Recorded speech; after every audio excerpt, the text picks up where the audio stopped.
नमस्कार जी आप सभी को। आई होप आप सब अच्छे होंगे और लाइफ पे अच्छा कर रहे होंगे। काफ़ी टाइम बाद ये वीडियो बना रही हूँ क्योंकि मुझे लगता है कि जिस चीज़ में मेरी एक्सपर्टीज़ नहीं है उससे मुझे बोलने का हक भी नहीं है। तो ये सिंपल से मेरे पॉइंट ऑफ व्यू है। मैं कोई एडवाइस नहीं कर रही हूँ आपको ये करना चाहिए वो करना चाहिए।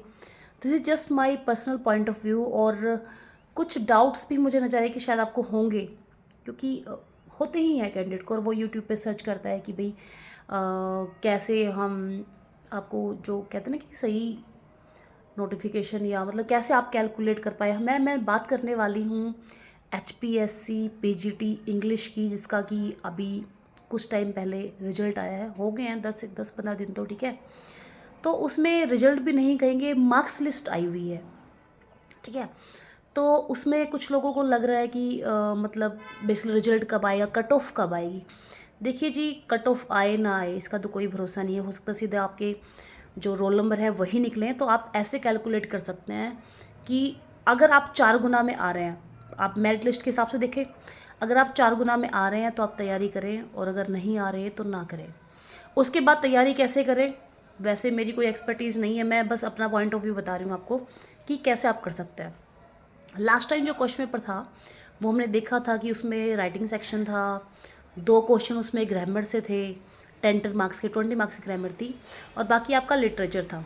बट आपने एक चीज़ नोटिस करी होगी, जो ज़्यादा जो पोर्शन था वो राइटिंग सेक्शन का ही था। तो ये तो आप भूल जाओ कि अगर आपको लिखना नहीं आता तो पेपर हो जाएगा, चाहे उसमें मैं हूँ चाहे वो आप हो, ठीक है। तो आपको ना ज़्यादातर लिखने पे ध्यान देना होगा। और लिटरेचर सेकेंडरी है, लिटरेचर के 3-4 क्वेश्चन ही आए हुए थे। तो इस बार आप दोनों चीज़ों को ना इक्वल इम्पोर्टेंस दे के चलें। और लोगों से मैंने पूछा है, जैसे हर कोई कह रहा है कि भाई ChatGPT है, ये है वो है, यहाँ वहाँ से आप कर लें। तो आपके पास नोट्स हैं वो आप कर सकते हैं। लिटरेचर की मैं बात करूँ, ठीक है, कहीं से भी कुछ भी आता है। देखो, आप जितना करो उतना कम है, लेकिन एडवाइस सिर्फ एक है, स्ट्रेस ना लें।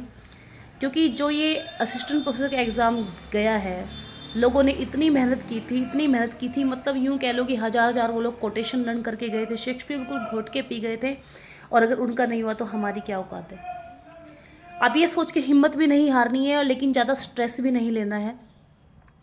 आपको अपना 100% देना है, बस ऐसा सोचना है कि कर्म करना है और साइड हो जाओ। हुआ तो ठीक है, नहीं हुआ तो स्ट्रेस नहीं लेना किसी तरह का। आप जितना आराम से कर पा रहे हैं उतना कीजिए। कोई गारंटी नहीं है कौन सी चीज़ कितने मार्क्स की आएगी, ठीक है। लास्ट टाइम बहुत स्ट्रेस लिया था हमने, पता नहीं कैसा पेपर है, फर्स्ट टाइम हम दे रहे हैं। तो हमने देखा कि भाई जिसका राइटिंग मतलब जिसको राइटिंग अच्छे से आती होगी, जिसको मतलब ये हैबिट है रीडिंग की राइटिंग की, वो तो अपना उसकी नैया तो पार हो जाएगी। लेकिन जो लोग क्रैम करके रट्टे मार के, या कह दो कि भाई उसी टाइम पे वो लर्न करके लिख रहे हैं, तो नहीं बनेगी बात, ठीक है। तो सबसे अच्छा मेथड तो यही है कि आप पहले तो अपना राइटिंग सेशन की तैयारी करें और लिटरेचर को साइड बाय साइड लेके चलो। फुली डिपेंड ना रहे लिटरेचर पे, ठीक है। जो जो इन्होंने टॉपिक गिवन है कि भाई नोटिस है, ये है वो है, इन सब की तैयारी अच्छे से करें। और राइटिंग भी ऐसी करनी होगी जो कि चाइल्डिश ना लगे। हाँ, बाकी ऑल द बेस्ट। और आई होप आप में से अब किसी को भी कोई डाउट नहीं होगा। आप सब जानते हैं कि 1 फैब को ये एग्ज़ाम होना तय है।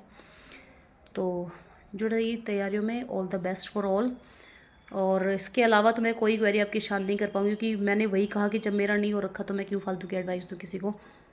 फिर भी मैंने दे ही दी है क्योंकि बहुत टाइम से लोग कन्फ्यूज़न में थे कि भाई तैयारी करनी चाहिए नहीं करनी चाहिए। हाँ, one more thing I want to tell you, cut off की मैं बात करूँ तो 70% प्लस वाले तैयारी के लिए जुट जाए। उससे कम वालों का भी हो सकता है, मुझे नहीं पता, लेकिन मैं श्योरली नहीं कह सकती। हाँ, 70+ वाले सेफ़ हैं। और या फिर आप अपना मार्क्स देखिए, जैसे 80 हैं तो 800 का 32, 320 में अगर आपका कौन सा प्लेस है उसके हिसाब से आप अपनी तैयारी शुरू कर सकते हैं। ऑल द बेस्ट जी। फिर मिलते हैं किसी और वीडियो के साथ।